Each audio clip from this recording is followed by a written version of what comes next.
Hi යාළුවනේ, ඔයාලා ටික හැමදාම ඉතින් ඔයාලා ගොඩාක් ආදරෙන් පිළිගන්නවා ශාෂාස් කිචන් වෙත. ඉතින් ඔන්න අදත් රසම රස රෙසිපි එකක් අරගෙන තමයි ආවේ.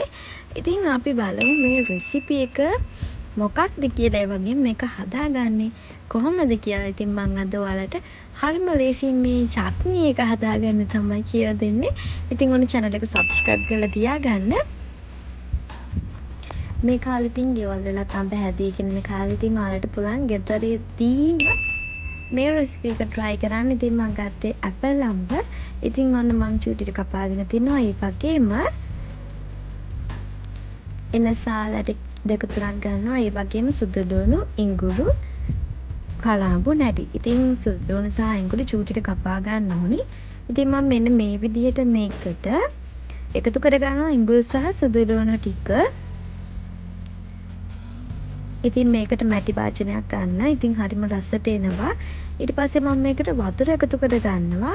වතුර ගොඩාක් නෙවෙයි, මේක සාමාන්‍යයෙන් තම්බ ගන්න පුළුවන් ප්‍රමාණයකට වතුර එකතු කර ගන්නවා. ගොඩක් වැඩි කර ගන්න එපා.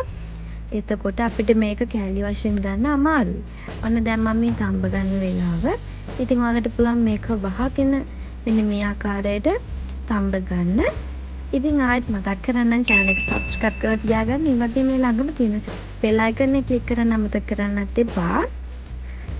ඉතින් මම මේක ටික වෙලාවක් උතුරගෙන එනකොට ලුණු එකතු කරගන්නවා. ලුණු තේ හැඳි දෙකක් වගේ එකතු කරගත්ත. ඉතින් ඔයාලා රස අනුව ලුණු එකතු කරගන්න. ඉතින් මේ චට්නි එක හදන්න අඹ වාඩි කියලා හදාගන්න නැහැ. ඉතින් මම මේක හදන්නේ ඇපල් අඹ වලින්. ඔයගොල්ලෝ අනිවාර්යෙන් මේක try කරලා බලන්න. හරිම රසයි. ඊට පස්සේ මම මේකට එකතු කරගන්නවා සීනි.